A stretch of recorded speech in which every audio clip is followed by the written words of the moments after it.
Hi friends, मैं नितेश कुमार आप लोगों को आपकी स्टडी यूट्यूब चैनल में स्वागत करते हैं।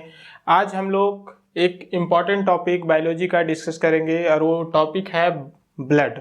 यहाँ से फिक्स क्वेश्चन रहता है कोई भी कम्पिटिटिव एग्जामिनेशन हो उसमें। तो अगर आज हम लोग ब्लड के बारे में जानना चाहें तो एक एक पॉइंट देखेंगे यहाँ से, और जितना भी मैं पॉइंट यहाँ पर लिखा हूँ इसको मैं जब डिस्कस करूँगा तो इसे ध्यान से सुने, क्योंकि यहाँ हर एक से क्वेश्चन पूछा गया है। अब हम लोग फर्स्ट देखते हैं बेसिक इंफॉर्मेशन ब्लड के बारे में। अगर देखा जाए तो फर्स्ट क्या है, अध्ययन, यानी ब्लड के अध्ययन को क्या कहा जाता है। तो अगर हम लोग देखें ब्लड के अध्ययन को सेरोलॉजी या फिर हेमेटोलॉजी कहा जाता है। तो इस पॉइंट को आप ध्यान से रखें या ध्यान में रखें कि ब्लड के अध्ययन को हम लोग क्या बोलते हैं, सेरोलॉजी या हेमेटोलॉजी।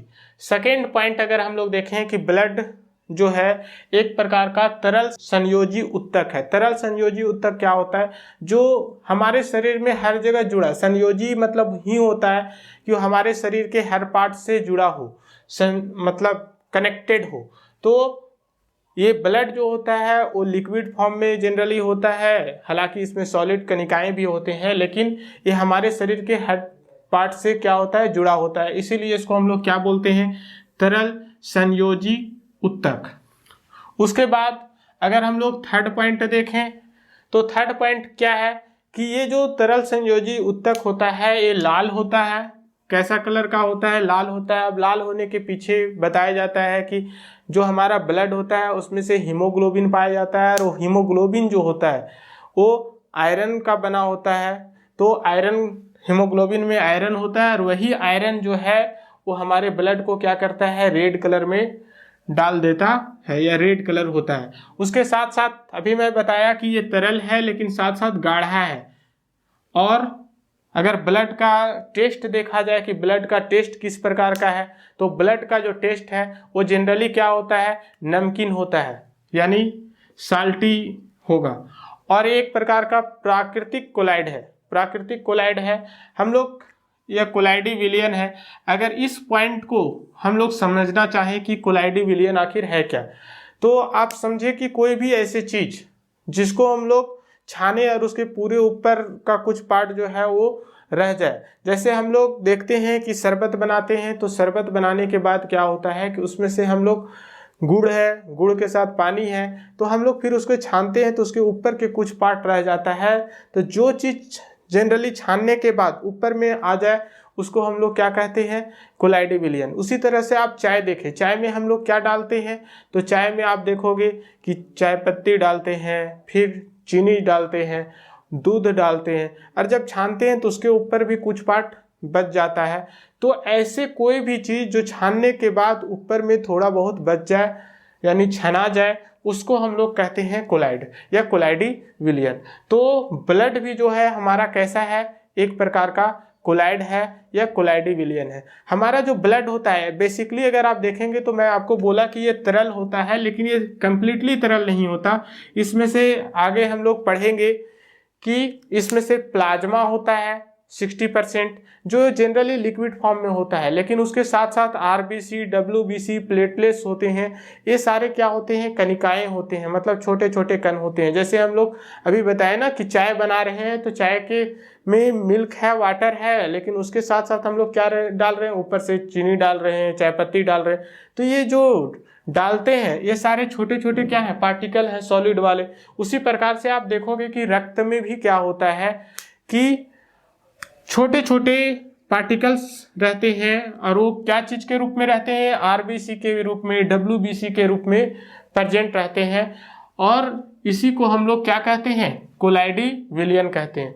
अब अगर हम लोग देखें कि एक सामान्य व्यक्ति के शरीर में कितना ब्लड होता है, तो अगर हम लोग जनरल रूप में बोले तो हम लोग बोल देते हैं कि 5 से 6 लीटर एक व्यक्ति के मतलब शरीर में ब्लड होता है। कितना, 5 to 6 लीटर। लेकिन अगर इसी चीज को हम लोग बात करें कि मेल और फीमेल में क्या होता है, तो बोला गया कि मेल में ब्लड जो होता है जनरली एक्यूरेटली देखा जाता है तो 5.5 लीटर है। अगर इससे ज़्यादा है तो बेहतर है। और फीमेल में जो होता है वो जनरली कितना होता है, 5 लीटर होता है। तो मेल में ब्लड फीमेल से अधिक होता है। अब कहोगे कि आखिर ऐसा क्यों होता है, ठीक है, तो इसका आंसर ये नहीं कि फीमेल में क्यों कम होता है, तो इसका एक रीजन है, आगे हम लोग देखेंगे कि एक्चुअली हीमोग्लोबिन का परसेंटेज जो होता है ना, वो मेल में आपको मिलेगा 14 ग्राम डेसीलीटर, जबकि फीमेल में अगर हम लोग देखेंगे तो फीमेल में आपको मिलेगा 13 ग्राम डेसीलीटर। एक्चुअली जो हमारे पैथोलॉजी में ब्लड का मेजरमेंट आता है वो डेसीलीटर में होता है, इसीलिए डेसीलीटर लिख रहे हैं। तो मेल में कितना हो गया 40 ग्राम, क्या है ये, हीमोग्लोबिन है, यानी HB से इंडिकेट करते हैं, या इसको हम लोग हीमोग्लोबिन लिख ही देते हैं। तो हीमोग्लोबिन को अगर हम बात करें, और यही जो हीमोग्लोबिन है जिसमें से क्या पाया जाता है, आयरन पाया जाता है। इसीलिए अगर आप देखेंगे कि मेल का जो शरीर होता है वो थोड़ा कठोर होता है फीमेल से, क्योंकि ब्लड तो हीमोग्लोबिन जो है वो ब्लड को भी निर्माण करता है, और जब ब्लड का निर्माण करता है तो ज़्यादा ब्लड का निर्माण करता है, और मेल में हम लोग देख रहे हैं कि आयरन का परसेंटेज फीमेल से ज़्यादा है, इसीलिए जो मेल का शरीर होता है वो ज़्यादा हार्ड होता है अपेक्षाकृत फीमेल के शरीर से। फीमेल के शरीर में अगर हम लोग देखें तो 13 ग्राम पर डेसीलीटर के हिसाब से होता है, तो वहाँ पर आयरन के ही परसेंटेज कम होता है, जिसके कारण उनके शरीर जो होता है वो थोड़ा सॉफ्ट होता है। तो अब अगर हम ये पॉइंट डिस्कस कर रहे थे कि सामान्य व्यक्ति में कितना ब्लड पाया जाता है, तो हम लोग वहाँ 5 to 6 लीटर बोल सकते हैं, और मेल में अगर सिर्फ बोल दिया जाए तो कितना होगा 5.5 लीटर, और फीमेल में कितना होता है तो 5 लीटर होता है। अब हम लोग नेक्स्ट देखते हैं। नेक्स्ट पॉइंट जो है वो हम लोग ये सारे पॉइंट को डिस्कस कर चुके हैं, 4 पॉइंट कम से कम। अब हम लोग 5th पॉइंट को अगर हम लोग डिस्कस करें, इस पॉइंट को डिस्कस करें, तो शरीर में रक्त की मात्रा शरीर के भार का 7% होता है। जैसे हम लोग मिनरल्स में देखे थे, प्रोटीन में देखे थे कि हमारे शरीर के मतलब भार का कितना परसेंट मिनरल होता है, तो 4 to 5% या जो भी है। तो उसी तरह से अगर हम लोग अपने ब्लड की बात करें, तो ब्लड जो होता है उसका शरीर का कुल भार का 7% होता है, यानी 7% कम से कम उसका भार जो होता है एक व्यक्ति का, वो किस चीज़ का होता है तो ब्लड का होता है।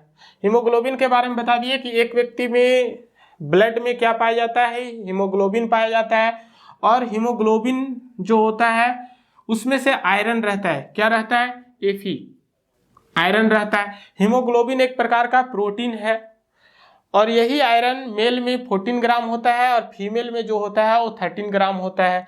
अगर हम लोग ब्लड के नेक्स्ट पॉइंट के बारे में बात करें कि पीएच है ना, तो पीएच जो होता है वो क्या बताता है, एक्चुअली बताता है कि कौन सा चीज़ न्यूट्रल है, कौन सा बेसिक है और कौन सा एसिडिक है। तो अगर आप पीएच का वैल्यू जानते हैं तो पीएच में आप ये जानते होंगे कि पीएच का वैल्यू जो जनरली निकाला जाता है वो कहाँ से, 0 से लेकर 14 तक होता है। 0 से लेकर पीएच का वैल्यू 14 तक होता है, और अगर 7 है तो वो क्या कहलाता है, वो न्यूट्रल कहलाता है। अगर ये 14 की तरफ जा रहा है, राइट साइड में जा रहा है, तो ये सारे क्या कहलाएंगे, बेसिक, और इधर 7 से नीचे होगा तो ये क्या कहलाएगा, एसिडिक। तो अभी आप देखें पीएच का वैल्यू कितना है, 7.4, अर्थात ये कैसा होगा, बेसिक होगा, कैसा होगा, क्षारीय होगा। अब हम लोग नेक्स्ट पॉइंट की बात करें तो ब्लड जो है वो कहाँ पर स्टोर होता है, ठीक है। ब्लड हमारे ऐसा नहीं कि पेट में स्टोर होता है, स्मॉल इंटेस्टाइन में जैसे भोजन स्टोर होता है, उस तरह से ब्लड यहाँ पर नहीं। हमारे जो स्टोमक है, स्टोमक के नीचे एक छोटा सा ये साइड लेफ्ट साइड में आप देखेंगे तो प्लीहा है ना, या स्प्लीन बोलते हैं, तिल्ली भी बोला जाता है, छोटा सा बैग जैसा बना हुआ है, तो उसमें से क्या होता है, ब्लड जो होता है वो आपका स्टोर होता है। एक कई बार क्वेश्चन पूछा गया है कि हमारे शरीर में ब्लड कहाँ पर स्टोर होता है, तो हमारे शरीर में ब्लड जो है वो स्प्लीन, तिल्ली या प्लीहा जो बोले, यहाँ पर जाकर स्टोर होता है। ये हमारे शरीर के जस्ट स्टोमक के लेफ्ट साइड में बना हुआ होता है। अब यहाँ जो ब्लड का कब्रगाह किसको कहते हैं, तो एक तो हम लोग जान गए कि ब्लड हमारा कहाँ जाकर स्टोर होता है, स्प्लीन में। अभी इस स्प्लीन को हम लोग ब्लड बैंक भी कहते हैं और ग्रेव यार्ड भी कहते हैं। ग्रेव यार्ड मतलब होता है कब्रगाह, क्योंकि अगर आप देखोगे आगे चलकर हम लोग कभी डिस्कस ही करेंगे कि आरबीसी हो गया, डब्ल्यूबीसी हो गया, ये सब का एक लाइफ ऑफ पीरियड होता है, मतलब जीवन काल होता है। जैसे आरबीसी का 120 दिन होता है, उसी प्रकार से डब्ल्यूबीसी का 4 दिन होता है। तो ये सारे जब डेट अपना खत्म हो जाता है तो फिर ये क्या होंगे, खत्म हो जाएंगे, ये डेड हो जाएंगे। तो इन डेड हो जाएंगे तो ये फिर कहाँ जाकर मतलब इसको स्टोर होता है, रुकता है, तो ग्रेवयार्ड में, यानी स्प्लीन में ही ये जाकर जो आपका ग्रेवयार्ड या स्प्लीन है उसी में इसको स्टोर किया जाता है। और इसी स्प्लीन को हम लोग ब्लड का ब्लड बैंक भी कहते हैं। यानी स्प्लीन को क्या कहा जाता है, ब्लड का यानी ब्लड बैंक। कोलेस्ट्रॉल का परसेंटेज अगर हम अपने शरीर में देखें तो कितना होना चाहिए, 200 ग्राम से लेकर पर डीसी लीटर। तो ये कुछ पॉइंट था जो हम लोग डिस्कस किए, अध्ययन के बारे में जाने। अध्ययन, ब्लड के अध्ययन को सेरोलॉजी या हेमेटोलॉजी कहते हैं। हमारे शरीर का भार का कितना % ब्लड होता है, इस पॉइंट को देखें। ये एक संयोजी उत्तक है, कनेक्टिव टिश्यू है। और मेल फीमेल में कितना ब्लड पाया जाता है, ये एक बेसिक इन्फॉर्मेशन था। कुछ और बेसिक इन्फॉर्मेशन है जिसके बारे में हम लोग डिस्कस करते हैं। अगर हम लोग देखें कि ब्लड का निर्माण कहाँ होता है, तो हमारा जो हड्डी होता है ना, उसके अंदर अगर आप हड्डी को जब वयस्क का है तो उसको आप फ्रैक्चर करके देखो या कुछ और है ना, तो रेड प्रकार का उसमें छोटे छोटे छिद्र होते हैं। तो ब्लड का निर्माण जो होता है वो बोन मैरो में होता है। कहाँ पर होता है, हम लोग देखेंगे कि ब्लड का निर्माण कहाँ होता है, तो ब्लड का निर्माण बोन मैरो, अस्थि मज्जा कहा जाता है। क्या बोला जाता है, अस्थि मज्जा में। तो एक ह्यूमन बीइंग का ब्लड का निर्माण जनरली कहाँ होता है, बोन मैरो में होता है। लेकिन अगर मान लो कि जब एक बच्चा हो जो बूढ़ हो, पेट में मतलब हो, माँ के पेट में हो, अब उस बच्चे के बारे में अगर आप सोचो तो वहाँ उसका ब्लड तो उतना स्ट्रांग होता नहीं, उसमें कहाँ पर होगा। तो अगर कोई बच्चा है, ठीक है, या इसी को हम लोग भ्रूण बोलते हैं, जब तक ये जन्म नहीं लिया भ्रूण ही कहा जाता है। तो यहाँ पर ब्लड, माँ के पेट में जब बच्चा होता है तो उस समय कहाँ पर ब्लड का निर्माण हो रहा होता है, तो उसका यकृत है ना, लीवर में हो रहा होता है। तो ये पॉइंट आप लोग ध्यान रखिएगा कि बोन का ब्लड का निर्माण कहाँ होता है, बोन मैरो में। बच्चा जो भ्रूण होता है उसका ब्लड का निर्माण कहाँ होता है, लीवर में। अब हम लोग देखते हैं ब्लड का कार्य। अगर हम लोग ब्लड के कार्य, वर्क ऑफ ब्लड देखें तो सबसे पहले ये क्या करता है, ताप को नियंत्रण करता है। ताप को नियंत्रण करता है, ठीक है। यानी हमारे शरीर में जो ब्लड है वो हमारे टेम्परेचर को क्या करता है, नियंत्रित करके रखता है। हर एक ह्यूमन बीइंग का मतलब नॉर्मल टेम्परेचर कितना माना जाता है, तो अगर हम लोग नॉर्मल टेम्परेचर बोले तो ये 37 डिग्री सेल्सियस होता है। कितना होता है, 37 डिग्री सेल्सियस होता है। और अगर हम लोग बात करें कि हम लोग कहोगे सर कि 37 डिग्री सेल्सियस होता है, तो जो मापा जाता है उसमें तो हम लोग बोलते हैं कि किसी का फीवर है तो 102 है, 103 है या फिर 101 है, वहाँ पर वो फीवर मापते हैं। तो क्या वो डिग्री सेल्सियस में होता है, नहीं, वो जो होता है फ़ारेनहाइट में होता है। फ़ारेनहाइट में अगर देखोगे तो एक व्यक्ति का नॉर्मल फ़ारेनहाइट टेम्परेचर जो होगा वो 98.6 फ़ारेनहाइट होता है। अब इसी से अगर एबव चला जाए, इससे क्या हो जाए, एबव चला जाए, जैसे मान लो कि 100 हो जाए, 101 हो जाए, 102 हो जाए, तो 98.6 से एबव चला जाता है। तो वो जो होता है हम लोग बोलते हैं कि उसका शरीर का ताप बढ़ गया है, अर्थात उसे फीवर हो गया है। तो पहला काम ब्लड क्या करता है, ताप को नियंत्रण करता है। यानी हमारे शरीर में ताप को ये क्या करता है, नियंत्रण करता है। दूसरा कार्य क्या करता है, तो ये तीनों का एक ही पार्ट में अगर हम लोग कर दे तो ये परिवहन का काम करता है। क्या चीज का, परिवहन, यानी हम लोग बोले ट्रांसपोर्टेशन का काम करता है, ट्रांसपोर्टेशन। अब कहोगे ट्रांसपोर्टेशन का कार्य क्या, मतलब समझना है। तो ट्रांसपोर्टेशन में अगर फर्स्ट पॉइंट की हम लोग बात करें तो देखते हैं कि ये जो होता है वो हमारे शरीर में गैसों का लाना और ले जाना, जैसे गैसों का परिवहन करता है, ट्रांसपोर्टेशन ऑफ गैस, गैसों का, है ना। अब गैस कौन कौन हो सकते हैं, तो अगर हम लोग देखें तो O2 और CO2 जो होता है उसका लाने और ले जाने का कार्य किसका होता है, तो गैसों का परिवहन करता है। दूसरा अगर हम लोग देखें तो हमारा जो भोज्य पदार्थ होता है, पोषण होता है, ठीक है, न्यूट्रिशंस होता है, पोषण का, है ना, पोषण या भोज्य पदार्थ का भी ट्रांसपोर्टेशन करता है। क्या चीज का, भोज्य पदार्थ का ट्रांसपोर्टेशन करता है। तीसरा कार्य क्या करता है, अगर परिवहन में ही हम लोग देखें तो हमारा बहुत सारे क्या होते हैं, उत्सर्जी पदार्थ होते हैं। उत्सर्जी मतलब जो एक्सक्रिएशन के लिए पदार्थ हो जाते हैं। जैसे हमारे शरीर में बहुत सारे जो बनना था, ग्लूकोज से एनर्जी प्राप्त होना था, उसके बाद बहुत सारे यूरिया बन जाता है और जो खराब चीज होते हैं, तो उन सब का यानी उत्सर्जी पदार्थों का परिवहन, उत्सर्जी पदार्थों का परिवहन कौन करता है, तो वो ब्लड करता है। तो हम लोग कभी यहाँ पर 4 मुख्य काम देखें, ताप को नियंत्रण करना, गैसों का परिवहन करना जो हम लोग रेस्पिरेशन में लेते हैं, फिर पोषण यानी भोज्य पदार्थ का परिवहन करना, उत्सर्जी पदार्थों का हमारे शरीर के पूरे पार्ट में पहुंचाना, या फिर मतलब लेकर घूमना, ये जो होता है वो काम कौन करता है, तो ब्लड करता है। अब हम लोग इसके बाद नेक्स्ट देखते हैं। अब हम लोग डिस्कस करते हैं जो ब्लड है, इसको जनरली 2 पार्ट में बांटा गया है ना। इसके टाइप्स के बारे में हम लोग कुछ डिस्कस करते हैं कि आखिर ब्लड में क्या क्या होता है। तो अगर हम देखें तो प्लाज्मा लगभग 60% होता है। हालांकि हम लोग फिर इसको बांटते थे 3 पार्ट्स में, प्लाज्मा, फिर WBC, RBC, प्लेटलेट्स, तो अलग अलग, लेकिन यहाँ हम लोग 2 पार्ट्स में, एक रुद्राणु और दूसरा हम लोग प्लाज्मा में बांट रहे हैं।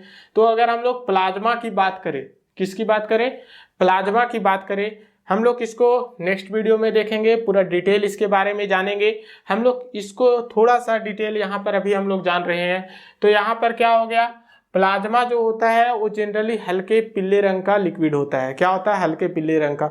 अगर आप हमारे ब्लड से WBC, RBC, प्लेटलेट्स ये सब को निकाल दो तो वो जो देखने में मिलेगा ना, वो पीला लगेगा, हल्का पीलापन लिक्विड प्रतीत होगा। ये अगर आप देखो कि हमारे जो ब्लड है, प्लाज्मा है, उसमें से अगर जल का परसेंटेज देखो तो कितना है, 90% है। प्रोटीन का परसेंटेज देखो तो 7% है। फिर जो ग्लूकोज या लवण मतलब मिनरल्स कुछ होते हैं वो 3% होते हैं। इसको प्लाज्मो प्रोटीन भी बोला जाता है। इसको क्या बोला जाता है, प्लाज्मो प्रोटीन के नाम से भी जाना जाता है। ये भी 3 प्रकार के होते हैं। कौन कौन होते हैं, एक ग्लोबिन, एक फाइब्रिनोजोन और एक एल्बुमिन। इसी में एक और नाम आता है जिसको मैं बता दे रहा हूँ। तो कभी कभी अगर पूछ दिया जाए प्रोथ्रोम्बिन क्या है, तो ये भी प्लाज्मा का पार्ट होता है। इसी प्लाज्मा का 3 मेन पार्ट जो होता है वो कौन कौन है, ग्लोबिन है, जैसे हीमोग्लोबिन से भी आता है, फिर फाइब्रिनोजोन, है ना, और फिर एल्बुमिन। तो ये था प्लाज्मा के बारे में। कुछ पूछा जाता है कि मान लो फाइब्रिनोजोन किसके पार्ट है, तो प्लाज्मा का, ब्लड में प्लाज्मा जो होता है उसके पार्ट है। एल्बुमिन भी उसी का पार्ट होता है और ग्लोबिन भी। कभी कभी प्रोथ्रोम्बिन, है ना, भी पूछा जाता है, तो ये भी प्लाज्मा का पार्ट है। प्लाज्मा में जल कितना होता है, 90%। प्रोटीन कितना होता है, 17%। लवण कितना होता है या मिनरल्स कितने होते हैं, तो 3%। इसको प्लाज्मो प्रोटीन किसे कहा जाता है, तो जनरली प्लाज्मा को ही बोला जाता है। प्लाज्मा का कलर कैसा होता है, तो हल्के पीले रंग का होता है। तो ये कुछ सिंपल था। अब हम लोग रुद्राणु के बारे में कंप्लीट डिस्कशन करेंगे तो नेक्स्ट वीडियो में। थैंक यू, देखते रहिए।